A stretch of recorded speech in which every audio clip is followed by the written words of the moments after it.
मित्रों नमस्कार। आप हैं बसंत गुरु जी के साथ। अक्सर हम सुनते हैं कि मैं अभी बहुत कष्ट में हूँ, तो मैंने ये पूजा कराई, मैंने वो प्रार्थना कराया, मैंने वो अनुष्ठान कराई और मैंने ये बड़ा बड़ा आयोजन किया, मैंने भंडारा रखा, मैंने इतना का चढ़ावा चढ़ाया, इतना का प्रसाद चढ़ाया, यहाँ उतना दान किया, वहाँ उसको इस तरह से हमने मन्नतें मांगी और यहाँ वहाँ गए, वहाँ मत्था टेका, वहाँ मत्था टेका, मंदिर गए वहाँ मत्था टेका, मस्जिद गए वहाँ नमाज की और गुरुद्वारा गए वहाँ मत्था झुकाया और गिरजाघर गए वहाँ हमने प्रार्थनाएं की। और मेरा दुख है कि जाता नहीं है, पीड़ा है कि जाता नहीं है, कष्ट है कि जाता नहीं है, घर में जो परेशानियां आ गई हो जाता नहीं है। हम ठहर से गए हैं, जीवन में बड़ी ग्लानि है, तो हमने ये जप कराई, वो जप कराई और इतने ब्राह्मणों का भोजन कराया, इस मंदिर में जो जलाया, उस मंदिर में जो जलाया, वहाँ क्या क्या नहीं किए, लाखों रुपए पानी की तरह बहा दिए। पर हमारा जो घर की दरिद्रता है वो जा नहीं रहा है, घर में खुशियाँ आ नहीं रही हैं, कारोबार में सफलताएं मिल नहीं रही है। और हमने राशि वाला अंगूठी भी पहन ली है। हाँ, हमने तमाम तरह की अंगूठियाँ, ऐसे मेरे कई मित्र आते तो उनके तो हर उंगलियों में ऐसी अंगूठियाँ रहते हैं और हम जीवन में थक हार से गए हैं गुरु जी। तो मित्रों मेरा सवाल ये है, मैंने कभी बचपना में एक कहानी पढ़ा था, पंचतंत्र की कहानी है। एक किसान था, वो अपने खेत में रात दिन कमाता था और एक छोटी सी धोती कमर में लपेट लेते थे और पूरे बदन काला कलूटा हो गया था धूप के कारण, बरसात के कारण, ठंड के कारण। और उसने कभी भगवान से ये शिकायत नहीं की कि भगवान आपने मेरे जीवन में कितना कष्ट बो दिया। उन्होंने कभी ये नहीं कहा कि मुझको झोपड़पट्टी से हटा करके महल क्यों दे दिए। कभी उसने शिकायत ही नहीं किया। वे सुबह उठते, जो भी उनके घर में होता, जो भी होता खाने के लिए, चाहे रोटी है कि बासी है, कुछ भी है, वो अपना हंसी खुशी से खाते, अपने परिवार को बताते कि मैं खेत जा रहा हूँ और अपना अपना आप लोग काम करें, ये करें और बच्चे को पढ़ने के लिए भेज दिया जाए, उनको एजुकेशन ज़रूरी है। और घर में वो जो भी कमाते थे उसका 50% हिस्सा घर के उपयोग के लिए काम करते थे और उसका 30% उस बच्चे के फ्यूचर के लिए बचाने की कोशिश करते थे और 20% को इमरजेंसी काल के लिए वो रखा करते थे। इस तरह से अपने जीवन का वह जो धन कमाते थे उसको उन्होंने वितरण कर दिया था। मित्रों वो कमाते रहे, खटते रहे, उनके बच्चे बड़ा हुआ, एजुकेटेड हुआ और एक बड़ा अफसर बन गया। अफसर बनने के बाद उनके भी विवाह हुआ, शादी हुआ और बाल बच्चे हुए। पर किसान जो था तब और अवस्था में वृद्ध होते गए, लेकिन उनका वही नित्य कर्म था अपना, जो उनका धीरे धीरे खेती भी बढ़ा लिए थे, खेती का आमदनी भी बढ़ रहा था। बच्चे अपने जीवन से खुश नहीं था, यद्यपि अब उनके बच्चे अपने पिता के तुलना में बहुत कई गुना कमा रहे थे, धन की कमी नहीं था। वो शहर में रहते थे, मेट्रो सिटी में रहते थे, उनके परिवार से उनका परिवार खुश नहीं होता। आए दिन उनकी जो मिसेज था उनका अलग अलग डिमांड, अलग अलग नखरे, अलग अलग बातें और कई तरह की चीज़ें, और वह भी तरह तरह के अलग अलग सोसाइटियों में जीना और अपने को हाई प्रोफाइल बना करके जीवन जीना। उनके जीवन में पैसा तो था, कुछ संपत्ति था, पर संपत्ति नहीं है इस बात को लेकर को बहुत दुखित रहा करते थे। उनको हमेशा गरीब महसूस होता था, वे हमेशा गरीबी में जीवन जी रहे थे। मतलब इतनी संपत्ति होने के बावजूद उनका जो विचार था, उनकी जो अवधारणा थी, जो उनकी सोच का डिजाइन था, वह गरीब था, दरिद्रता था, क्योंकि वह पिता के दरिद्रता को देखते थे। उसको लगता था कि मेरा पिता दरिद्र है। पिता की वह मानसिक मजबूती को नहीं देखते थे, पिता की वह अटूट विश्वास को नहीं देखते थे, पिता की वो श्रम करने की शक्ति को नहीं देखते थे, पिता की जो बचाने का जो तरीका था, घर चलाने का जो मेंटेनेंस करने का जो उनका जो फार्मूला था, कि वह इतने कम संपत्ति में भी इतने खुशहाल रहते थे, किसी चीज़ की कमी नहीं हुआ, बच्चे की परवरिश में कोई कमी नहीं हुआ। उनको जो उनकी सामर्थ्य था उससे कई गुना ज़्यादा उन्होंने अपने बच्चे को शिक्षा दीक्षा दिलाया, ऊंची पद तक पहुंचाया। वो उनके पिता की जो खुशी का कारण था वो धन नहीं था, वो किसी से मुकाबले नहीं करता था, वो पड़ोसियों से उसका कोई अपना कंपेयर नहीं करते थे, कभी अरबपतियों से कंपेयर नहीं करते थे, कभी अपने से ज़्यादा अमीर लोगों से उसने कभी कंपेयर नहीं किया। उसके पिता का खुशी का कारण था कि वो आज उसने अपना जीवन जिंदगी भरपूर जिया, आज का उन्होंने परिश्रम भरपूर किया, कल के लिए भी उन्होंने 30% बचा के रखा है, बच्चे के फ्यूचर में डाल दिया है, 20% उसने इमरजेंसी काल में रखा है। उनको पता था कि उनका जो पिता है यानी परम पिता है, उनका जो गुरुदेव है, वे उस पर हमेशा कृपा करते हैं, उसको कभी किसी बात की कमी नहीं होने देते। बस यदि कुछ कमी रह जाती है तो वो मेरी अपनी गलती के कारण रह जाता है, मेरी सोच में कभी खोट आ जाने के कारण हो जाता है। मैं कभी उस पिता पर भरोसा नहीं कर पाता हूँ तो उस समय के लिए मुझे कुछ तकलीफ़ें मिल जाती है। और ये शरीर है, शरीर का काम है अपना काम करना, मन का काम है अपना काम करना, आत्मा का काम है अपना काम करना। जब मेरा पिता ने मुझे यहाँ भेजा है और मुझे एक एग्ज़ाम में बैठाया है तो मेरा काम है मैं इस एग्ज़ाम की तैयारी 100% करूँ और मैं अपना एक अंक भी कहीं चूकने ना दूँ। मैं एक नंबर से भी कभी ऐसा ना हो कि मेरा 100 अंक का पेपर है तो मैं 99.9 पा गया तो मेरा 0.1 कहाँ गया। वो सदैव इस बात पर मूल्यांकन करते, चिंतन करते और अपने काम में लगे रहते। शरीर थकता था, शरीर जलता था, शरीर को धूप भी लगता था, शरीर को तो ठंड भी लगता था, सब कुछ लगता था। उन्हें मालूम है कि शरीर है, शरीर का अपना सुख दूंगा यदि तो कोई परहेज नहीं, लेकिन मैं शरीर को सुख कब दूं और क्यों दूं, कितना मात्रा में दूं। उनका शरीर इसलिए बलिष्ठ हो गया था, उनकी कोशिकाएं अब सारे झंझावतों को सहने की क्षमता आ गया था। उनकी कोशिकाएं अब पिलपिला नहीं था, उनकी कोशिकाएं अब लिजड़ नहीं था, उनकी कोशिकाएं भरी गर्मी की दोपहर सह सकता था, वो आदत में शामिल हो गया था। बरसात सह सकता था, वो आदत में शामिल हो गया था। ठंड को सह सकता था, अब वो आदत में शामिल हो गया है। उनके शरीर को भी दुख नहीं होता था क्योंकि वो हैबिट में उसने अपने को ढाल लिया था। पर उसके संतानों को लगता था कि पिता बड़ा दरिद्र है, पिता के तन में कपड़े नहीं हैं, पिता रात दिन खड़ते रहते हैं, पिता को दुख है। पिता को दुख नहीं है, बच्चे को लगता था कि पिता दुखित है, पर पिता तो खुश थे। परमात्मा की इस असीम अनुकंपा पर वो सदैव उसको धन्यवाद दिया करते थे कि आपने मुझको मेरी आत्मा को पहचानने के लिए एक अवसर दिया, मुझको सेवा करने का अवसर दिया, मैं अपना काम कर रहा हूँ।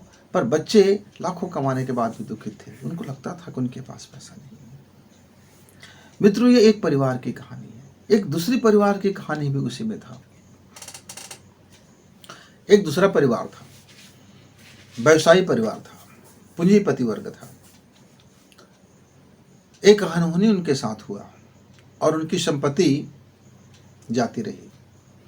अब ऐसा हो गया कि अपनी मान सम्मान ठाट बाट को बचाने के चक्कर में उन्होंने लोन ले लिया, बैंक से लोन ले लिए, साहूकार से लोन ले लिया, मित्रों से ले लिए, रिश्तेदारों से ले लिए, माने जहाँ जहाँ उसको मिला वहाँ वहाँ से उन्होंने अपनी लोन ले लिया। उनको लगा था कि उनके व्यापार चलेगा और अच्छा चलेगा, मुनाफा होगा और मैं सारा लोन चुकता कर दूंगा। लेकिन समय की विडंबना यह था कि अब उसके व्यापार और घाटा में चला जा रहा था।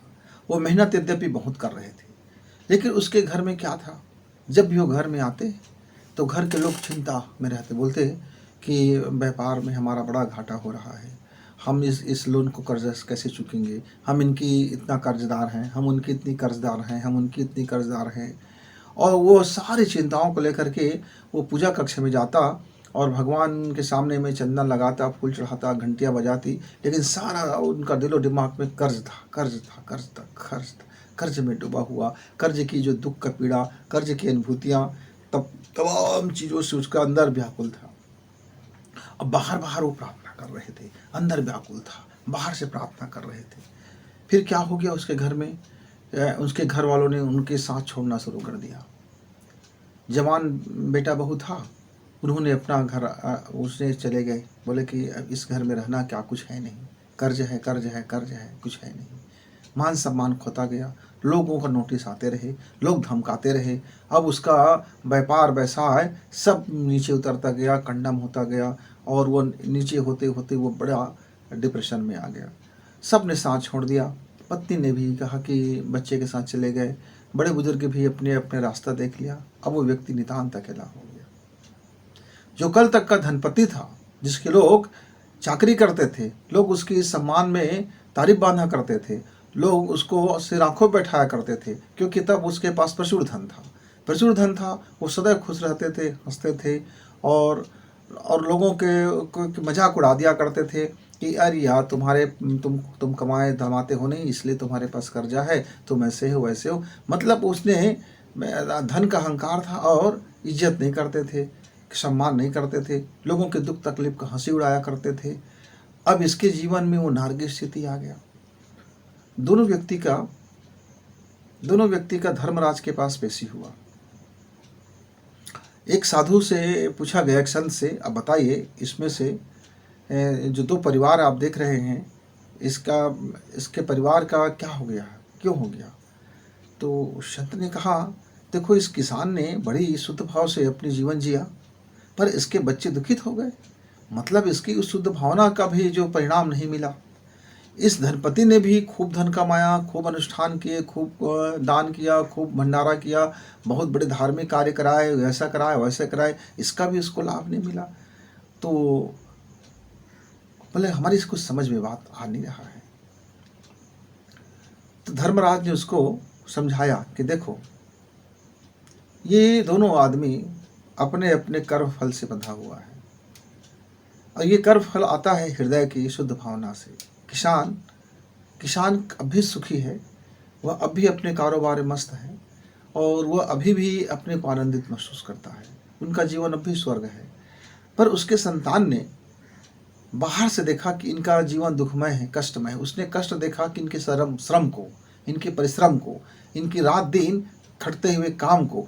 उन्होंने ये देखा कि मेरा पिता एक एक दाने को कैसे सहेजता है, और एक एक दाने को सहज करके और कहता है हमको वो मौज मस्ती नहीं करने देता, दुनिया भर की अनावश्यक चीज़ें खरीदने नहीं देता, अनेक की जो आवश्यक नहीं है उनको उनके पिता कभी खरीदते नहीं थे। और उनके बच्चे के बचपना से मन में था कि मेरे पास प्रचुर खिलौने होते, मेरे पास प्रचुर संपत्ति होता, मेरे पास मैं ये मौज करता, मैं वो मौज करता। वो पढ़ाई करते करते उसकी मनोविज्ञान में फिट था वो, तो वो उसने उस गति को प्राप्त किया। प्रचुर धन तो आ गया, पर मन में संतोष नहीं आया। धन तो आ गया पर खुशी नहीं आया, धन तो आ गया पर आनंद नहीं आया, धन तो आ गया पर चैन नहीं मिला, धन तो आ गया। तो धन आ तो गया, पर उस धन के जो उनकी जो सम्मान था, उस धन का जो उनके पास सुख होना था, उस धन को पाने के बाद जो उनका सही संयोजन था, उस धन को जब मिला है, उस धन का उपयोग में जो खुशी आ रहे हैं, उस खुशी को उन्होंने भीतर से अनुभव नहीं किया था। इसके कारण से उनके पुत्र की संपत्ति होते हुए भी खुशी का उन्होंने अनुभव नहीं किया।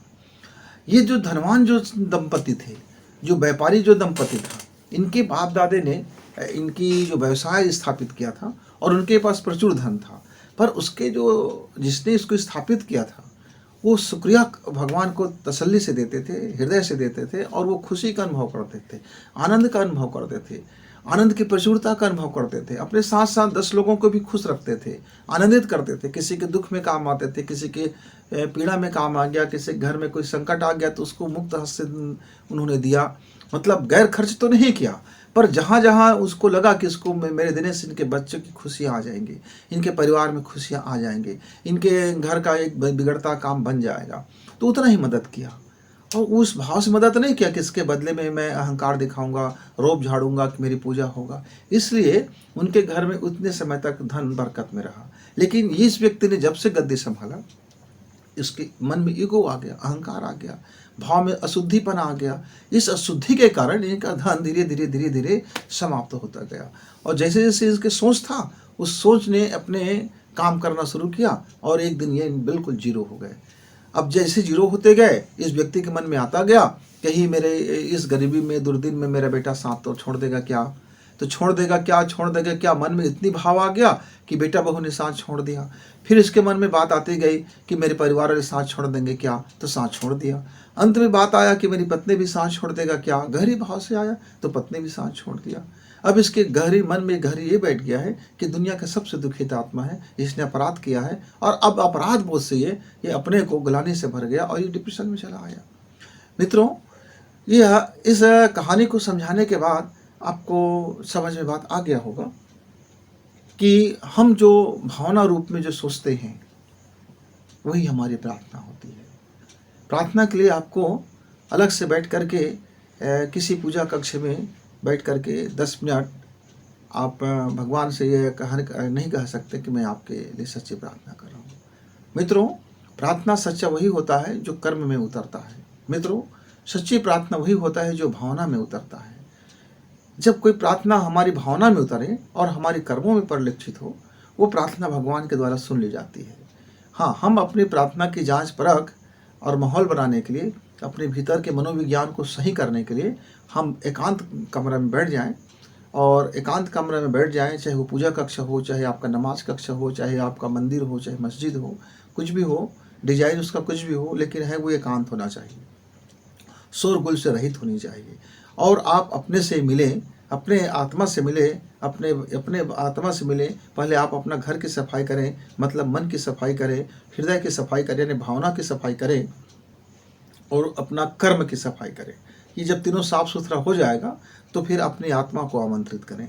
तो फिर आपकी आपकी आमंत्रित से आपकी आत्मा, आपके आमंत्रण से आपकी आत्मा आके बैठेंगे, आपके साथ काउंसलिंग करेंगे, आपको सलाह मशवरा करेंगे, आपकी देखभाल भी करेंगे, और आपके गुरु भी आएंगे, और आपका गुरु आकर के फिर आपका संबल भी बनेंगे, आपका परमपिता भी आएंगे और आपको डूबने नहीं देंगे। भरोसा रखिए, डूबने नहीं देंगे, क्योंकि पिता है, हर बच्चे के चेहरे पर मुस्कान देखता है। हर पिता चाहता है कि उनका बच्चा तरक्की करे, ग्रोथ करे, विकास करे। हर पिता चाहता है कि उनका संतान सदैव खुशी खुशी से रहे, उनके पास धन की प्रचुरता रहे। हर पिता चाहता है। तो ये परम पिता है वो तो, और उसके पास परम पिता की जब आपकी मदद करेंगे तो आपको समय नहीं लगेगा, मिनटों नहीं लगेगा, फिर आपकी मदद हो जाएगा। लेकिन आप अपने को ज़रा भरोसा रखिए, विश्वास रखिए, और उस दिशा में काम कीजिए।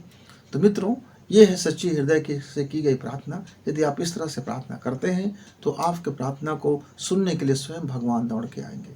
शबरी के पास राम जी आए थे, उसकी जूठी बेर खाने को उसको जो आनंद मिला था, वही जूठा बेर लक्ष्मण जी ने समझा कि ये सबरी है, ये जूठी बेर में क्या मायने हैं, और उन्होंने थोड़ी सी उस जूठी बेर की शक्ति को नहीं समझा, बेर भक्ति की शक्ति को नहीं समझा, शुद्धता की शक्ति को नहीं समझा, प्रेम की शक्ति को नहीं समझ पाया, और उसके दिए गए भेंट का उन्होंने थोड़ी सी अनादर कर दिया। लेकिन उसके जीवन में जब प्राण का जब बन आया, जब कोई औषधि काम नहीं कर पाया, जब दुनिया की कोई ताकतें काम नहीं कर पाई, जब राम जी को भी रोना पड़ा, राम जी को भी सहायता लेना पड़ा, राम जी को भी मनुहार करना पड़ा, तब जाकर के हनुमान ने वो संजीवनी का जो बूटी था वो लेकर के आए और लक्ष्मण जी का प्राण बचा गए। उस संजीवनी का बूटी कहा जाता है कि एक जूठे बेर को थोड़े से खा करके जो लक्ष्मण जी ने जो फेंक दिया था, वो जहाँ दूर जा कर के गिरा, और उससे जो उत्पत्ति हुई वह जीवन को देने वाली उत्पत्ति हुई। क्यों? आप समझिए इस लॉजिक को, कि जब आप प्रेम से भर जाते हैं, जब आप अनुनय से भर जाते हैं, जब आप विनय से भर जाते हैं, जब विनम्रता से जब कोई कार्य करते हैं, जब शुद्धता से जब कोई कार्य करते हैं, जब शुद्ध हृदय से जब प्रेम करते हैं, जब शुद्ध हृदय से जब आप किसी के लिए सहायता करते हैं, शुद्ध भावना से जब आप किसी की मदद करते हैं, शुद्ध भावना से जब आप भक्ति करते हैं, शुद्ध भावना से जब आप प्रेम करते हैं, तो उसकी निकलने वाला जो ओरा है, उसकी निकलने जो शक्तियाँ हैं मित्रों, अद्भुत होता है। फिर वो कितना, सबरी के पास क्या था? आप उसका धन देख रहे थे, पर उसका वैभव तो उसका शुद्धता थी। आप सबरी का धन देख रहे थे, सबरी के पास धन तो था नहीं, पर उसके पास शुद्धता थी। और शुद्धता का वैभव ये था कि भगवान को जन्म लेकर के उनके घर आना पड़ा, उनके जूठे बेर भी खाना पड़ा, और जूठे बेर भी खाए, हंसते हुए खाए, प्रेम पूर्वक खाया।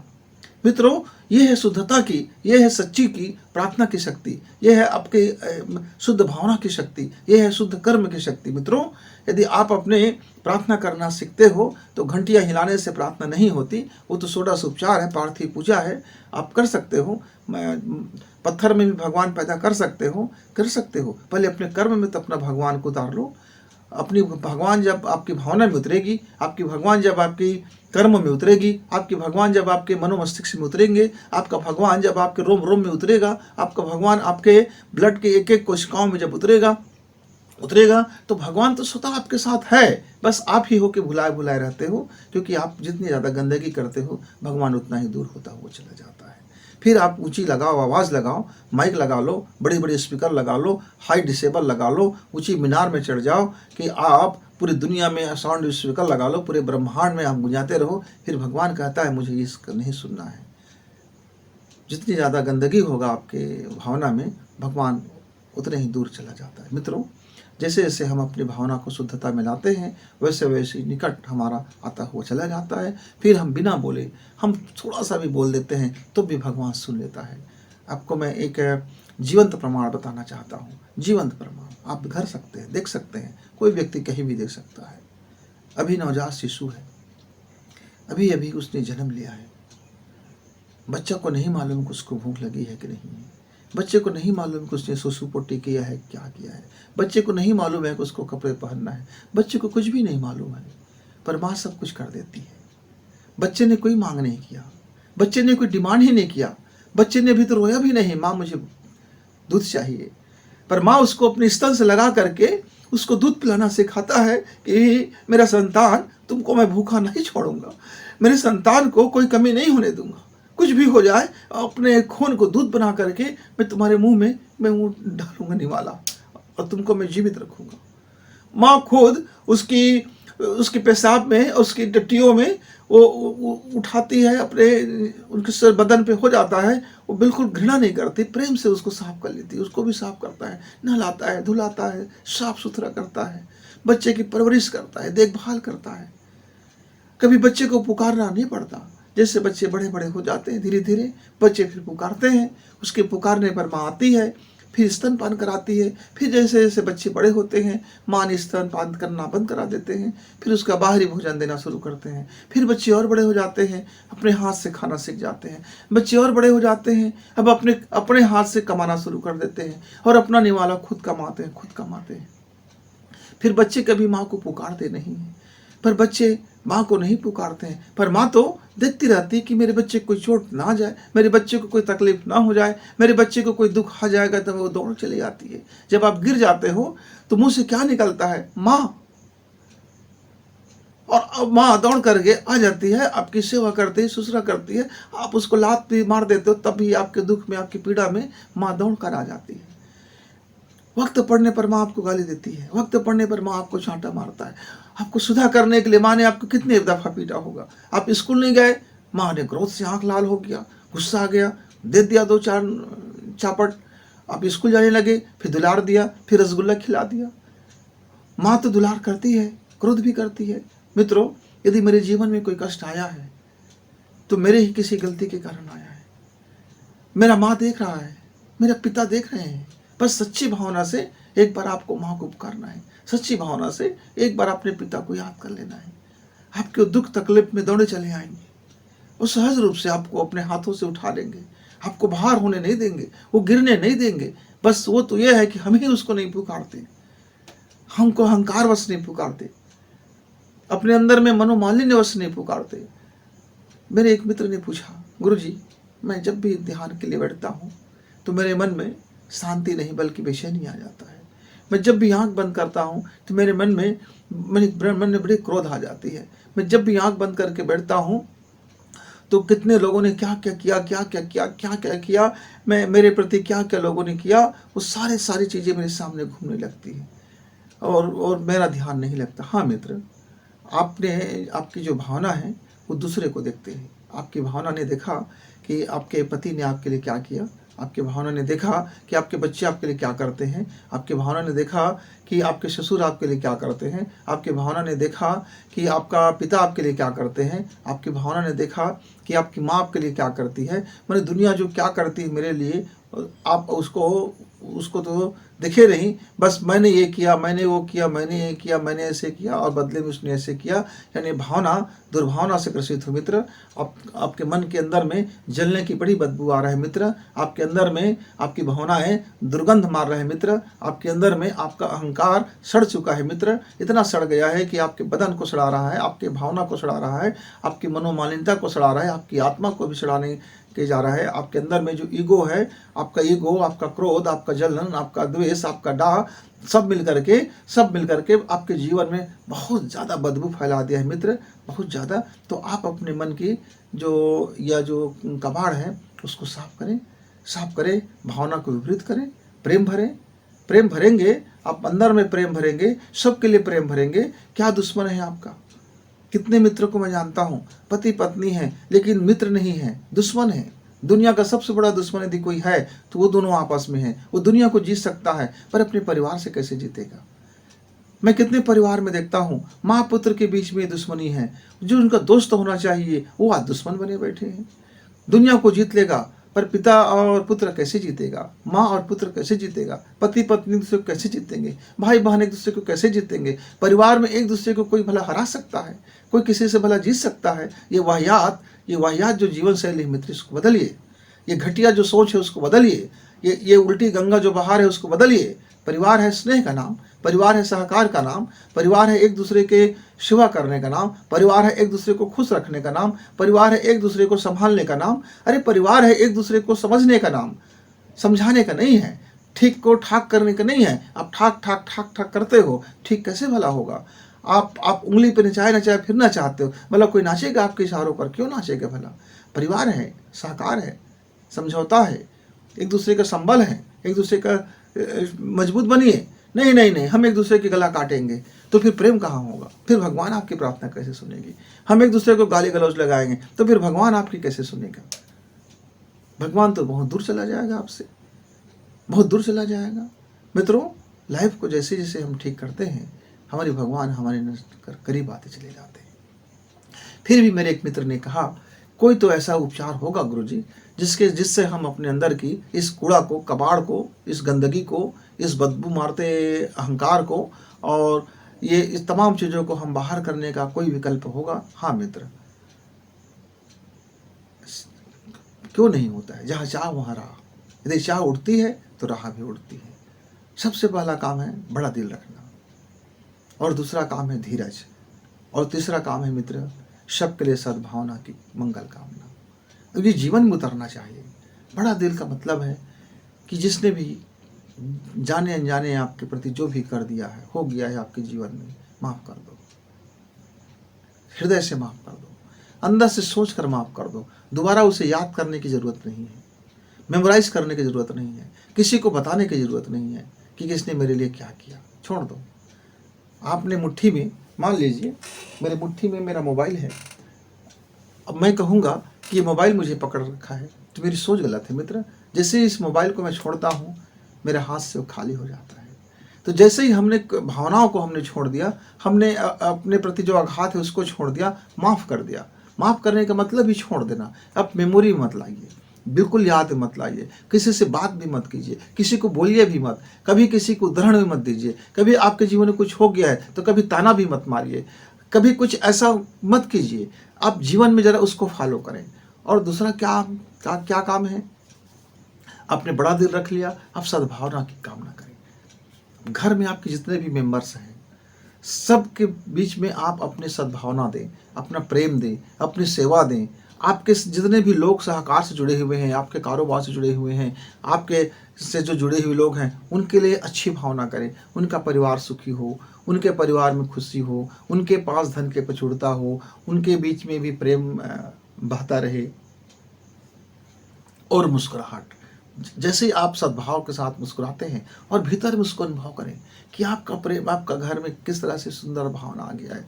लोग हंस रहे हैं, लोग बातें कर रहे हैं, लोग स्वादिष्ट भोजन कर रहे हैं, लोग नए नए कपड़े पहन रहे हैं, आप घर में बड़ा उत्सव का माहौल है, मज़ा आ रहा है। आप इस भाव को जब आप अंदर ग्रहण करेंगे और अपने जीवन में वो छोटी छोटी इवेंट करते जाएंगे कि आपका आज बच्चा ने स्कूल से आया, आज उसको बढ़िया से आपने नाश्ता बना दिया, बच्चे का मूड ऑफ है, कोई बात नहीं, आप उसको गुदगुदा के हंसा दिए, उसकी मनपसंद थोड़ा काम कर दिए, थोड़े से खिलखिला दिए। पति बहुत गुस्से में है, पति बहुत नखरा कर रहा है, बहुत हरामी टाइप का है, फिर भी कोई बात नहीं, आप आए, थोड़ा सा उसको मनपसंद भोजन खिलाया, थोड़ा सा उससे मुस्कुरा के बात किए, थोड़े से उसको जादू की झप्पी दिए। वो आपको हो सकता है कि पहले लात मार दे, घुसे मार दे और क्रोध से भर जाए, लेकिन आप अपनी दिनचर्या में शामिल रखें।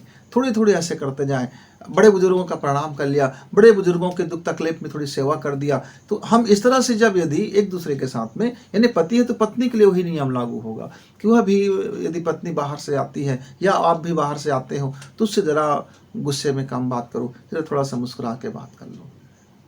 कभी गुस्सा हो जाता है तो अगले दिन उससे फिर आप दुगना खुशी दे करके उसको ठीक करो।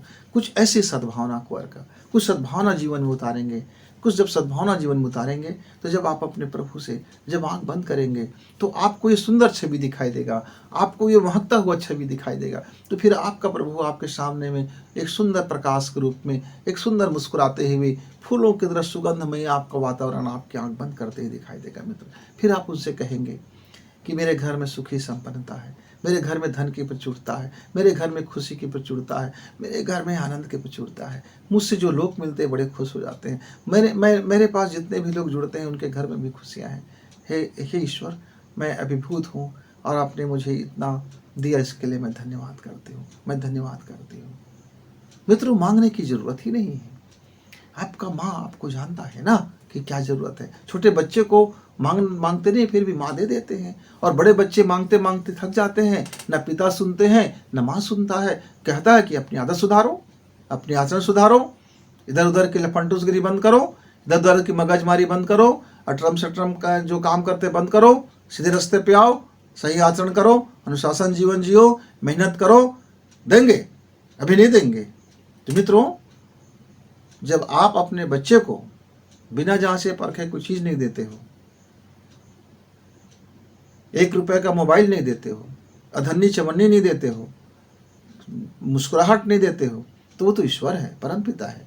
बिना आपकी पात्रता समझे कैसे आपकी मदद कर देगा। तो सच्ची प्रार्थना वही मित्र कि हम अपनी पात्रता विकसित करें।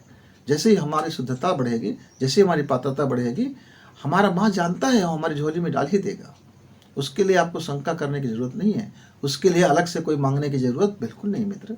आप करिए, करके देखिए, जरा फॉलो करके देखिए इस सिद्धांत को, इस नियम को। जिसने भी इस जीवन में इसको उतारा है वो निहाल हो गया है। वो किसान ने अपने जीवन में इसको उतारा था, किसान जीवन भर निहाल था। उसके पुत्र ने चुप कर गया तो तकलीफ में आ गया।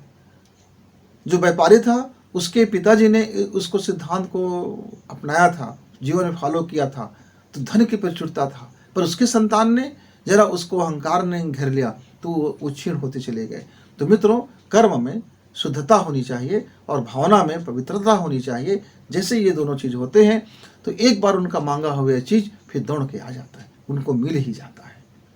बिना मांगे सुदामा को कृष्ण ने कितना दे दिया, और मांगते सुदामा तो क्या मिलता। अरे एक झोपड़पट्टी से थोड़ा ईंट का मकान बन जाता, पर बिना मांगे कृष्ण ने सुदामा को निहाल कर दिया मित्र। तो आप अपनी दोस्ती के लिए काबिल तो बनिए, आप भगवान का दोस्त तो बनिए। सुदामा के जो चरित्र था उसको अपनाए तो सही। तो सुदामा को मदद करने के लिए कृष्ण तो दौड़े चले आएंगे, दौड़े चले आएंगे। अभिमन्यु को बचाने के लिए उनका गुरु दौड़ के चला आएगा। गुरु को उसने पुकार नहीं किया था। खेत के मेड़ में अपना रात भर उस ठंड में सिकुड़ते हुए उन्होंने अपना कर्तव्य निर्वहन किया, और गुरु जो है दौड़ के चला आया कि मेरा अभिमन्यु का कुछ हो ना जाए। दौड़ के चला आता है मित्र, वो पिता है, वो आ जाता है। भावना तो यही है, प्रार्थना तो यही है मित्र। भावना ऐसी होती है, प्रार्थना ऐसी होती है, कर्मों से होती है प्रार्थना। तो आइए अपने जीवन में थोड़ी सी अपने को, यदि हम चाहते हैं कि हमारे घर में सुख की प्रचुरता हो, धन की प्रचुरता हो, खुशी की प्रचुरता हो, तो सच्ची हृदय से हम भगवान की प्रार्थना करें।